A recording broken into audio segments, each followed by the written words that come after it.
O Senhor esteja convosco. Ele está no meio de nós. Proclamação do Evangelho de Jesus Cristo, segundo Marcos. Glória a vós, Senhor.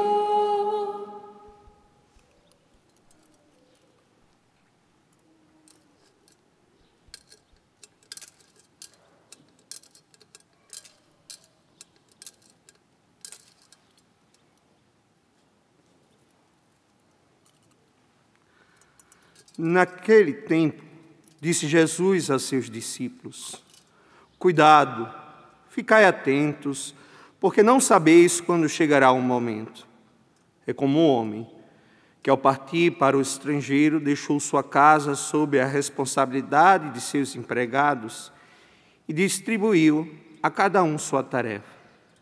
E mandou o porteiro ficar vigiando.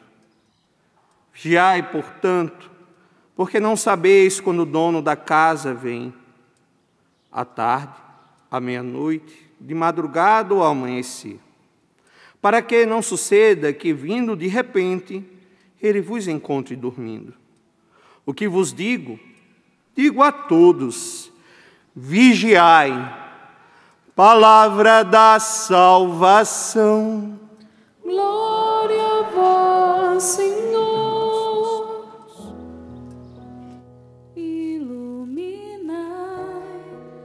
Vossa face sobre nós, convertei-nos para que sejamos salvos. Iluminai a vossa face sobre nós, convertei-nos para que sejamos salvos. Meus irmãos, minhas irmãs, nós somos chamados, no início desse ano litúrgico, que se inicia hoje, com o primeiro domingo do Advento, entramos no ano B, estávamos no ano A. Então, é ano novo para nós na igreja. E o chamado que a igreja nos faz é para que nós estejamos atentos, vigilantes. E isso é sumamente importante para nós. Se nós percebermos daqui para frente, os outros próximos 3 domingos do Advento não tocarão diretamente na realidade da segunda vinda de Jesus. Vai focar na primeira vinda, não é? No mistério da encarnação que nós celebraremos no Santo Natal. Mas começar o tempo do Advento com essa chamada de atenção da igreja é entender que o tempo do Advento é um tempo onde nós precisamos olhar para a nossa vida, fazer um exame de consciência logo no início do ano litúrgico, para que a gente viva um ano na presença de Deus, um ano da graça de Deus, na presença dEle, para que a gente pontualize a nossa vida, observe aquilo que não está sendo legal. Não é? Esse tempo do Advento, ele serve para que nós coloquemos as coisas no seu devido lugar no início do ano litúrgico. E nós vamos perceber, a partir daí, a liturgia da palavra que quer nos mostrar algo importante. Ao meditar a primeira leitura do profeta Isaías, eu escrevi aqui no meu papelzinho, na minha colinha: o Deus que perdoa, o Deus que modela, o Deus que reaviva, que desperta o nosso coração. Perceba bem, Jesus na sua primeira vinda, ele veio amar. Ele veio ser esse amor que se traduz por salvação. Então, quando nós contemplamos o mistério do Natal, quando nós vemos aquele menino na manjedoura, quando nós celebramos a liturgia do Natal, a presentificação do mistério, nós estamos contemplando o amor. O amor de Deus, revelado ali naquela criança. Jesus, ele vem exatamente para ser essa revelação do amor na sua primeira vinda. No Evangelho de São João, no capítulo 3, versículo 16 e 17, São João vai traduzir isso naquele diálogo ali de Nicodemos e Jesus. Depois que Jesus faz o ensinamento para Nicodemos, vai estar escrito assim, versículo 16 e 17. De fato, Deus amou tanto o mundo que deu seu Filho único. Ele deu seu Filho único, unigênito, o seu Filho único, para que todo aquele que nele crê não pereça, mas tenha a vida eterna. Para que ele veio? Para que nós tenhamos a vida eterna. Santo Atanásio chega à absurdidade de dizer assim: Deus se fez homem para que nós nos fizéssemos Deus, porque Ele leva depois a nossa humanidade para o seio da Trindade, a nossa humanidade redimida, a nossa humanidade que Ele assumiu para redimi-la, a nossa humanidade que Ele assumiu para pagar o nosso pecado, a nossa humanidade que Ele assumiu para nos fazer eternos na presença do Pai, filhos no Filho.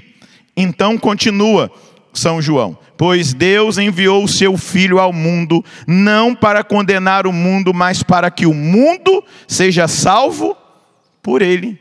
E aqui o conceito de mundo nesse texto não é o mundo que nós devemos odiar, como São João vai dizer na primeira carta. Se vós amais o mundo, vós não sois filhos do Pai. Esse mundo que ele está dizendo é o mundo que se coloca contra Jesus Cristo. Amém? Não é o mundo criado. Jesus não veio salvar pedra, floresta. Não, a gente cuida da pedra, da floresta, dos animais, mas Jesus, ele veio para redimir a humanidade. Diga para o Padre: é nós. Ele veio nos redimir. É esse mundo humano. De tal forma Deus amou o mundo que ele enviou o seu Filho. E ele vai dizer: pois Deus enviou o seu Filho ao mundo, não para condenar o mundo, mas para que o mundo seja salvo por ele. Então, ao iniciar a história da redenção, na encarnação, ali a redenção já começa a se estabelecer, depois ela se concretiza no mistério da cruz. O menino que nasce para morrer, para dar a vida lá na cruz. Ele inicia o ano da graça. Nós estamos no ano da graça, nós estamos no tempo da graça, nós estamos no tempo da misericórdia. É esse tempo que nós não sabemos qual vai ser a duração dele. É o tempo do perdão, é o tempo da salvação. É o tempo onde o Senhor quer alcançar a cada um de nós. E nós temos acesso a essa graça de salvação, essa graça salvífica, a essa economia da salvação. Tudo, eu vou usar uma palavra que ela não é muito boa, mas eu faço questão de usá-la. Tudo conspira para a nossa salvação. Não é o contrário, não. Tudo. E aí Paulo, na carta aos Romanos, no capítulo 8, versículo 28, vai dizer: todas as coisas cooperam para o bem daqueles que amam a Deus. Tudo conspira para a nossa salvação. Você já ouviu uma historinha assim: quem não vem pelo amor, vem pela dor? Conspira para a salvação. A dor, a prova, o sofrimento, a perda, aquilo que acontece para despertar a pessoa que está sonolenta. Isso é obra da misericórdia, isso é obra do amor, isso se chama economia da salvação. Mas São Paulo vai dizer: daqueles que são chamados segundo o seu desígnio. Então nós estamos no tempo da salvação. E nesse tempo da salvação a gente precisa estar atentos à nossa fé. Porque nós estamos constantemente sendo atacados nesse quesito, para que a gente esfrie, para que a gente viva os modismos do tempo, para que a gente aceite aquilo que não é agradável a nosso Senhor. Eu aprendi com um teólogo que eu cito ele. Às vezes as pessoas falam assim: por que você cita tanto Bento XVI e não cita o Francisco? Pelo amor de Deus, Francisco é o nosso Papa. Bento XVI é o teólogo que me influenciou. É por isso que eu cito o Bento XVI. Eu tenho praticamente todas as obras dele na minha biblioteca. Não que eu as tenha lido todas. É um processo. Então por que eu cito tanto? Porque Bento é um teólogo, Ratzinger é um teólogo. E o que ele vai dizer? Adulta não é uma fé que segue as ondas da moda. E a última novidade: adulta e madura é uma fé profundamente radicada na amizade com Cristo. Meu irmão, minha irmã, se Cristo se encarnou para nos salvar, se Cristo desceu da sua condição divina, fez a sua kenosis, o seu esvaziamento, assumiu a nossa natureza, fez-se um de nós, porque Ele quer conquistar a nossa amizade. E a nossa fé vai se tornar adulta a partir do momento que nós cultivamos essa amizade. E deixa eu dizer para você, os tempos na igreja mudam e nós precisamos mudar com esses tempos, viver cada tempo litúrgico com intensidade, exatamente para edificar essa fé que precisa amadurecer. A gente precisa sair de uma fé infantil e abraçar uma fé adulta. E o que é uma fé adulta, segundo um dos últimos e grandes, maiores teólogos da igreja? A fé adulta é a fé que é profundamente radicada na amizade com Cristo. É essa amizade que nos abre a tudo que é bom. Olha o raciocínio. A amizade que nos abre a tudo que é bom. Então, se eu sou amigo de Cristo, eu começo a experimentar a bondade, a misericórdia, toda a graça que eu necessito para seguir a Ele. Eu vou experimentando tudo aquilo que, na minha condição humana frágil, marcada pelo pecado original, eu vou experimentar na amizade. Ele vai comunicando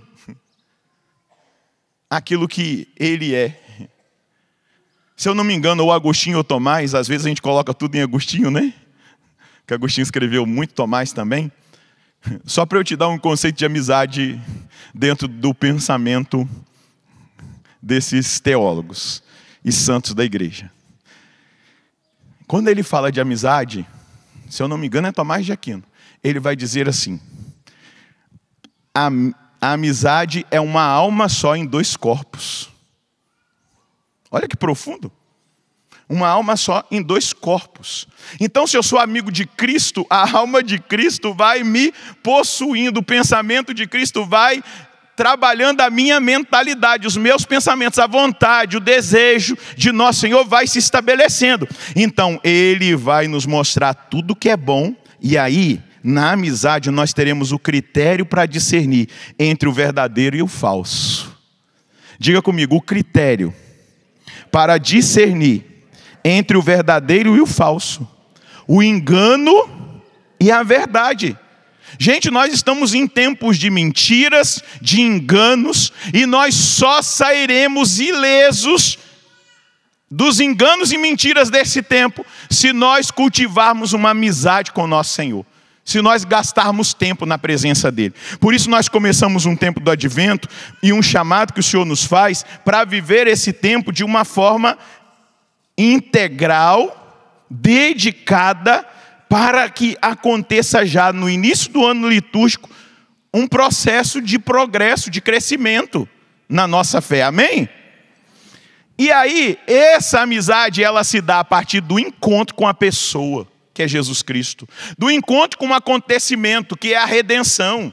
Então, a encarnação, que nós vamos celebrar no Natal, a redenção, que nós vamos celebrar na Páscoa, com um acontecimento que muda, que dá um novo sentido, um novo horizonte, uma nova forma, um rumo decisivo à nossa vida. E qual é o rumo decisivo que esse encontro com essa pessoa e que esse acontecimento, a encarnação, os mistérios que nós celebramos dão para a nossa vida? O sentido da eternidade, o sentido do céu.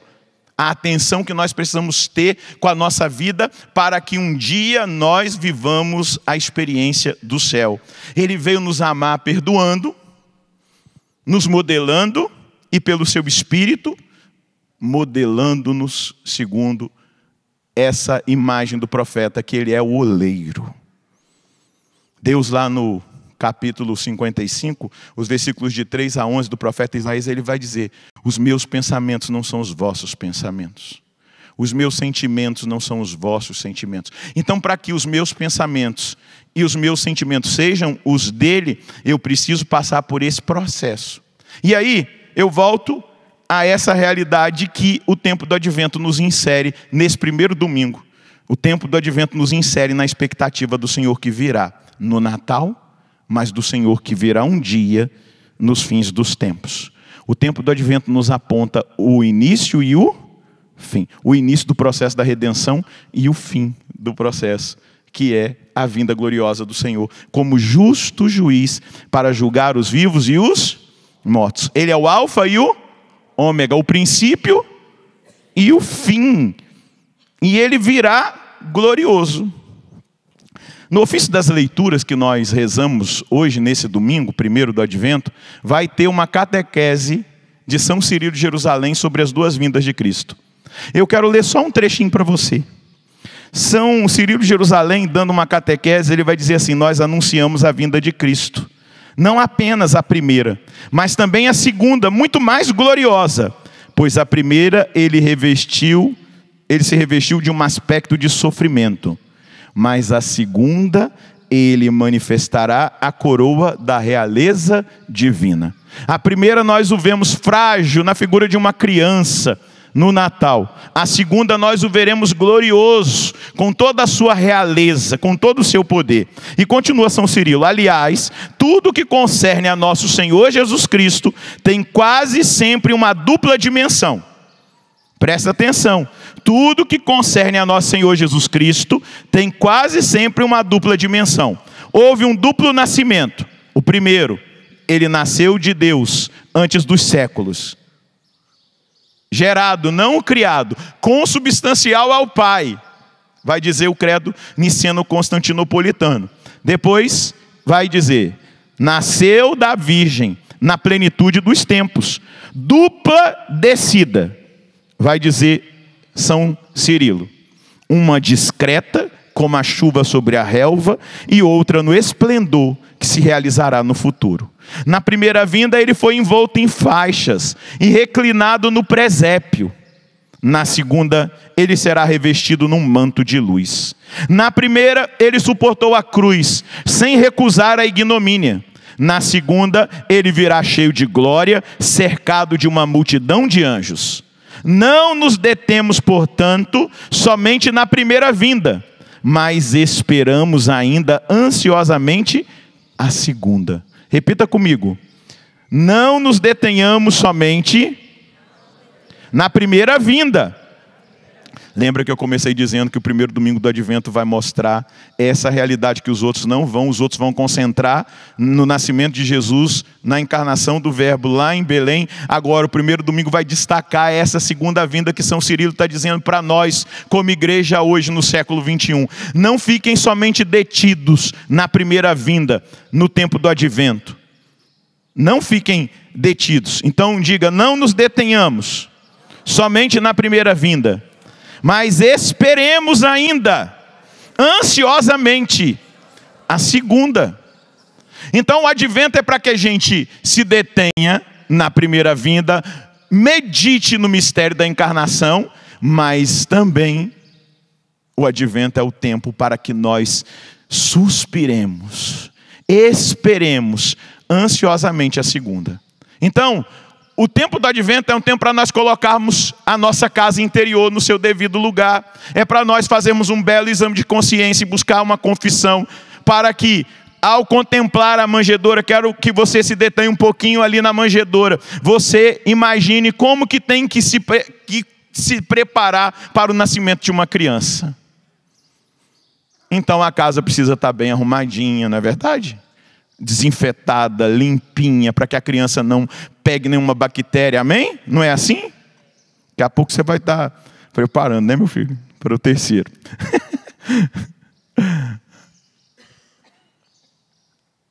A gente limpa a casa, a gente organiza a casa, não é verdade?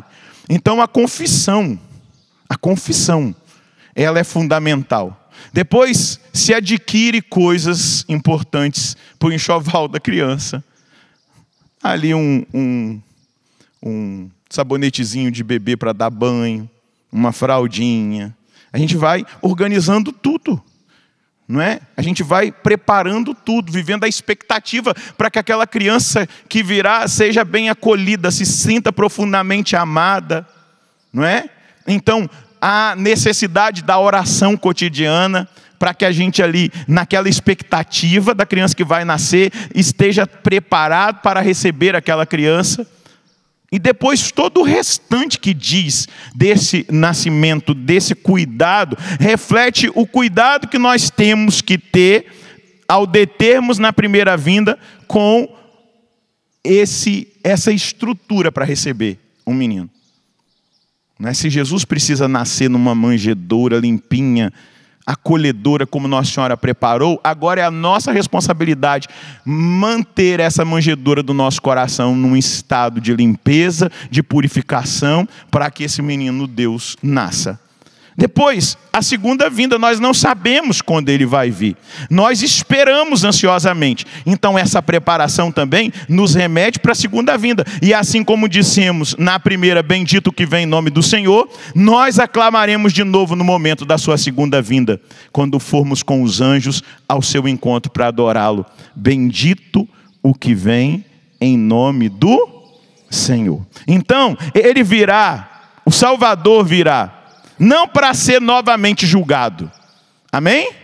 Ele já foi julgado, mas para chamar a juízo aqueles que se constituíram seus juízes, diz São Cirilo. Ele que ao ser julgado guardar o silêncio, lembrar-se-á das atrocidades dos malfeitores que o levaram ao suplício da cruz, e lhes dirá, eis o que fizeste e eu me calei. Naquele tempo ele veio para realizar o desígnio de amor, ensinando aos homens com persuasão e doçura. Mas no fim dos tempos, queiram ou não, todos se verão obrigados a se submeter à sua realeza. Então, por que voltar agora a um tempo litúrgico chamado Advento? Porque eu preciso estar, o quê? Preparado. Meu coração precisa estar preparado para receber o menino e para a vinda gloriosa. Isso se dá pela vivência de uma boa confissão, pela vivência do sacramento da Eucaristia. Se eu não posso ir na missa todo dia, mas eu dou uma passadinha no Santíssimo para estar com Ele, para adorá-lo, para dizer que eu estou esperando a vinda dEle no Natal, mas eu também estou vivendo essa expectativa da sua vinda gloriosa. E ali nós vamos experimentando tudo aquilo que nós temos como possibilidade de vida espiritual para avançar. E aí nós vamos caminhando naquilo que é o movimento da liturgia, e nós chegamos na segunda leitura, onde o apóstolo Paulo se direciona à comunidade de Corinto. E o bonito é que Paulo faz o processo que nós deveríamos fazer quando nós vamos corrigir alguém. Ele começa elogiando, para depois corrigir. Então ele começa elogiando uma comunidade, dizendo que eles são escolhidos em Cristo Jesus para serem santos. E aí ele vai destacar aqui, dentro daquilo que ele vai apresentar a essa comunidade, não é? A cidade de Corinto, nós precisamos entender dentro do contexto, ela era uma cidade muito promíscua. A cidade de Corinto, eles viviam a depravação moral. Eles eram cheios de idolatrias e linhas filosóficas, de pregadores itinerantes que ensinavam o erro. E aquela igreja de Corinto acabou sendo influenciada pelo mundanismo. Alguns dos seus membros eram culpados de imoralidade sexual. Tantos outros usavam da graça dos seus de Deus, né, para levar uma vida mundana. Existia lá uma igreja desonrada, dividida, dada à carnalidade. E o apóstolo Paulo, em primeiro lugar, vai elogiá-los, vai dizer, olha, vocês são chamados em Cristo Jesus para a santidade. Deus vos abençoou com todos os dons. Aí em Corinto, vocês têm muitas graças divinas, muitas bênçãos divinas. Mas vocês, daqui a pouco ele vai mostrar para essa igreja, eles vivem a permissividade do mundanismo e da carnalidade que se infiltra na congregação local. O mundo entrou naquela igreja e aquela igreja se tornou semelhante ao mundo. Portanto, meus irmãos, o chamado que Deus nos faz no final desse acampamento é estar no mundo, mas não ser do mundo. O chamado que Deus nos faz no final desse acampamento e no início desse ano litúrgico é que nós vivamos na carne, mas nós não sejamos carnais. Não vivamos na carnalidade, no pecado, mas vivamos uma vida no Espírito e não uma vida mundana. Vivamos uma vida cheia da graça de Deus, da bênção de Deus.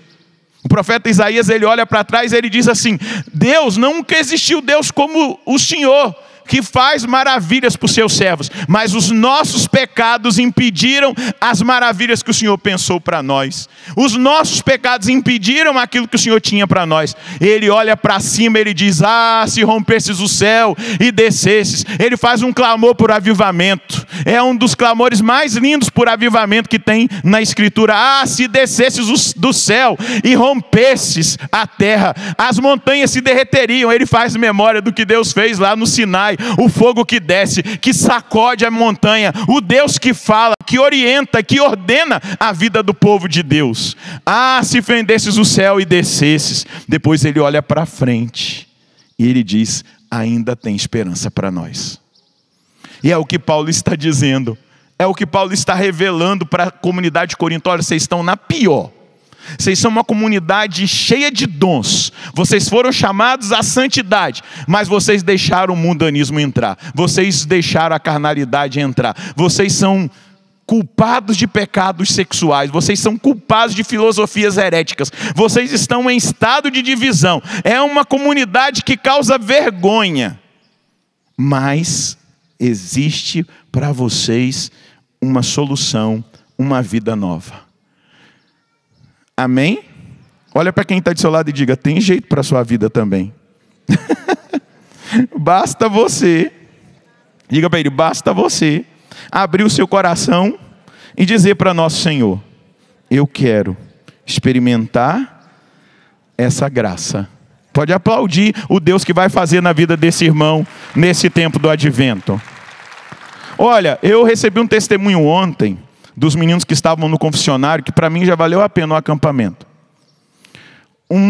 Uma pessoa estava zapeando a televisão e caiu na minha pregação de ontem de manhã.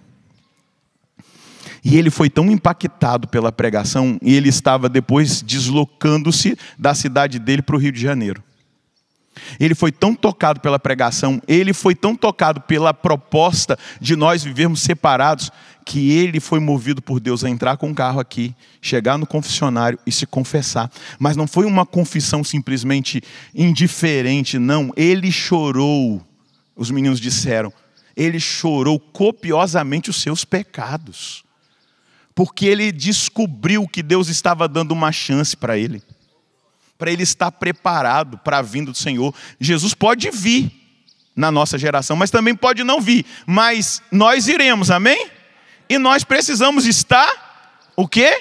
Preparados. Aplauda essa graça. Para mim, eu recebo milagres de cura, de libertação, de cura de câncer. Não desmereço nenhum milagre físico, mas o milagre da conversão toca muito no meu coração.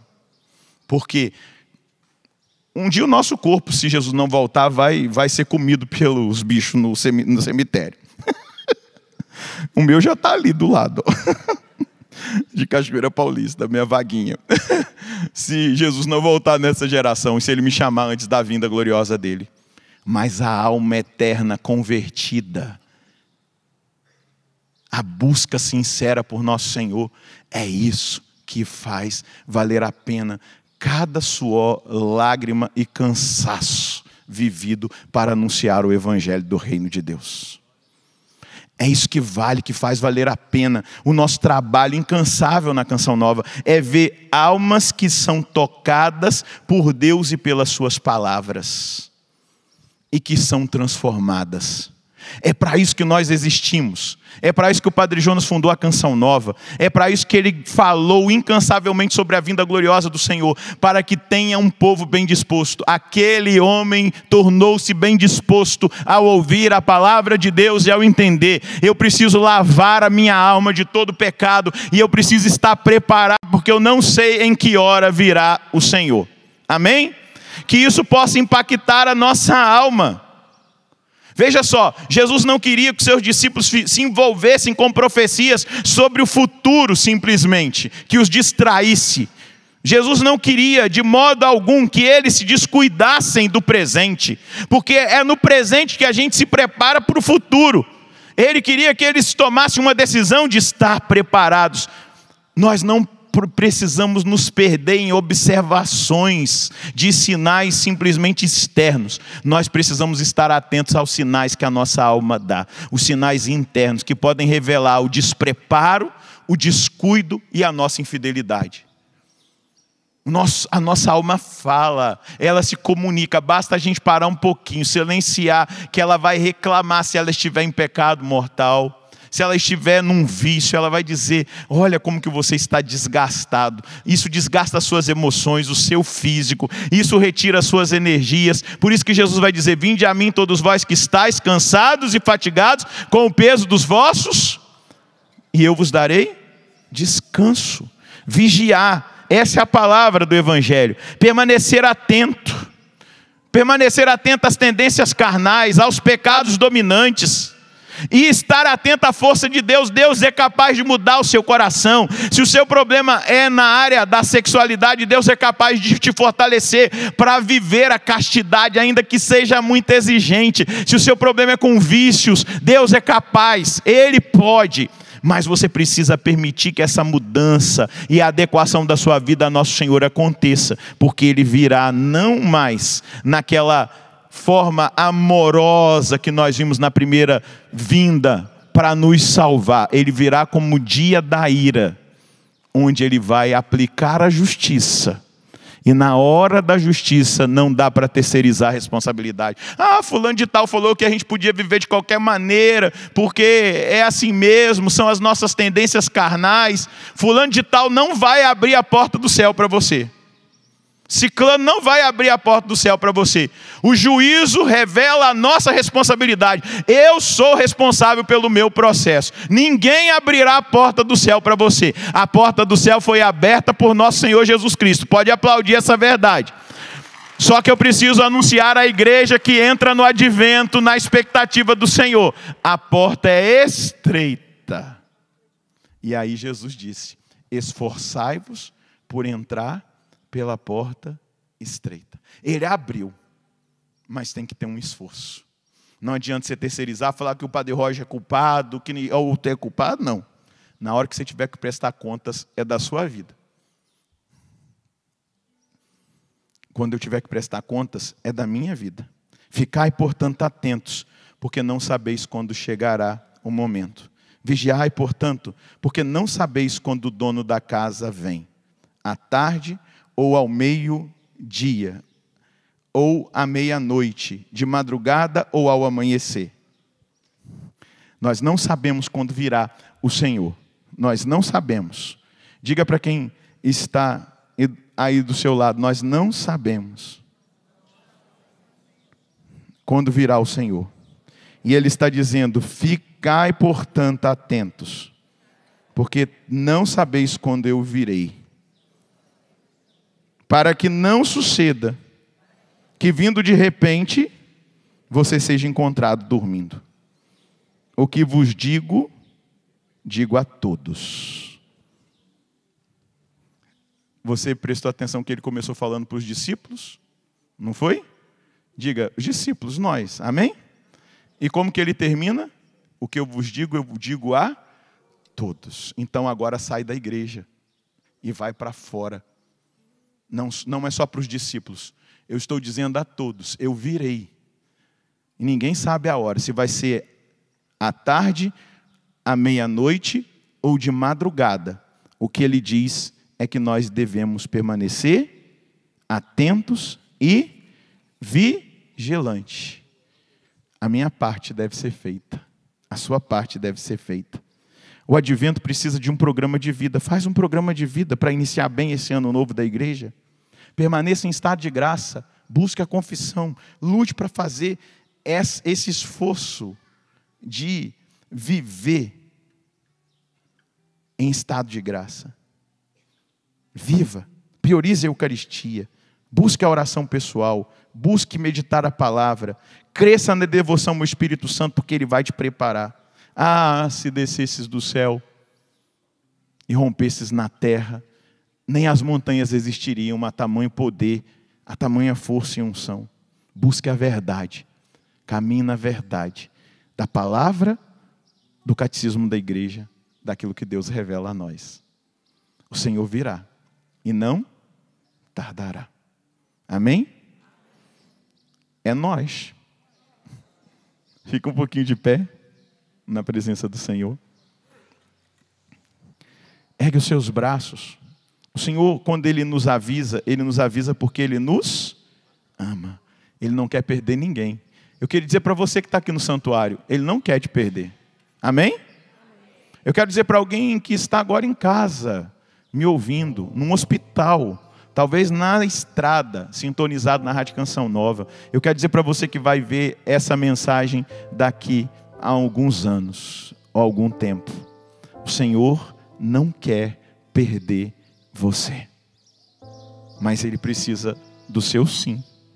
Você que está aqui no santuário, ergue os seus braços e diga o seu sim para Deus. Fala, olha, eu não sei como se dará, porque eu sou muito fraco, eu sou muito pecador, tem muita coisa que eu preciso deixar, mas essa palavra entra agora no meu coração, penetra agora todo o meu ser, e eu quero dar um rumo certo para a minha vida, eu quero dar a direção certa para a minha vida, eu quero viver preparado todos os dias. O Senhor virá e não tardará, e eu quero estar assim, preparado. Vai dizendo para Ele nesse momento, entra na minha história, Senhor, entra agora na minha mentalidade, muda agora a minha mentalidade, realiza uma metanoia, muda a minha visão. Se ela estava contaminada pelo mundo, como a comunidade de Corinto, tinham todos os dons, mas Paulo lembrou-lhes, o Senhor voltará, vocês precisam estar preparados, Ele virá, e no dia que Ele vier, vocês precisam estar de prontidão, prontos. Vai falando para o Senhor agora, Senhor, eu não sei, mas eu dependo de Ti, eu dependo da graça do Senhor. O que eu estou fazendo agora é abrindo o meu coração, é dizendo, eu estou aqui, eu vim aqui, eu abro agora o meu coração, eu deixo agora o Seu Espírito Santo fazer a obra em mim, a Sua palavra me alcança. E eu quero pedir uma graça, um milagre ao Senhor, um milagre da conversão. Peça para Ele agora, fala, Senhor, muda a minha vida, muda a minha história, muda tudo. Porque só o Senhor é Deus. Ah, se rasgasse o céu, se rompesse o céu e descesse. O Senhor é o oleiro paciente, que quer modelar a mim e aos meus irmãos. E eu quero orar por cada um desses irmãos que o Senhor me confiou, dessas irmãs que o Senhor me confiou aqui nesse acampamento. Eu quero orar por quem está aqui no santuário do Pai das Misericórdias, de passagem, vivendo a Santa Missa. Pessoas que vieram aqui do Vale do Paraíba, de Cachoeira Paulista. Eu quero pedir, Senhor Deus, o coração de cada um desses filhos e dessas filhas, para que eles possam perseverar, permanecer vigilantes, experimentar aquilo que o Senhor mesmo tem para eles. O milagre da conversão, do progresso espiritual, da santidade. Senhor Deus, é o que eu estou suplicando. Se nós estivermos lutando pela santidade no nosso lugar, quando o Senhor voltar, o Senhor se agradará de nós e verá que nós lutamos, que nós buscamos, que nós investimos o nosso progresso espiritual, que nós não desperdiçamos as riquezas dos sacramentos, da confissão, da Eucaristia, que nós não desprezamos a Sua palavra, a Sua doutrina. Obrigado, Senhor. Vai orando no Espírito, solta a sua voz. Rega tudo isso com a oração do Espírito.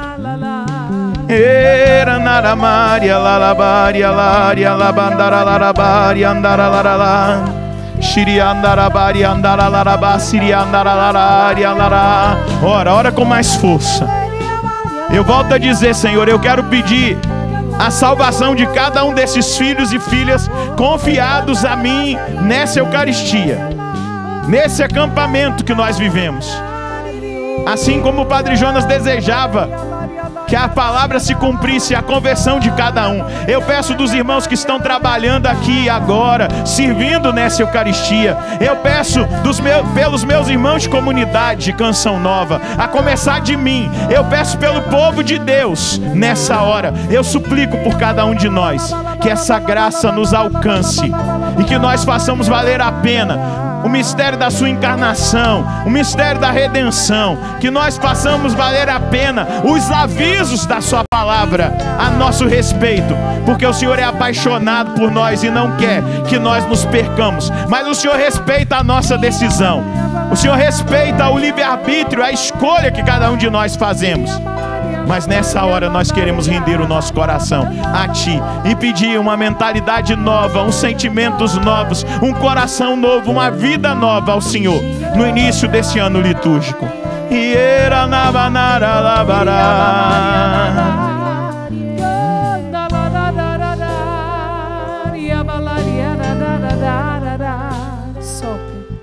Sopra em nós, Sopra em nós. Somos teus filhos, ó Pai. Estamos reunidos em teu nome. Sopra em nós. Sopra em nós. Somos teus filhos, ó Pai. Estamos reunidos em teu nome. Ó vento impetuoso, ó vento impetuoso, vem neste lugar, fortalece o que é fraco, com teu poder, rasgue o céu a meu Pai. sopra hoje aqui, Vem Espírito Santo, vem, ó vento vento impetuoso, vem neste lugar, fortalece o que é fraco, com teu poder, rasgue o céu a meu Pai. sopra hoje aqui, Vem Espírito Santo, vem. Louvado seja nosso Senhor Jesus Cristo. Para sempre. Pode seja aplaudir esse Deus que cuida de nós.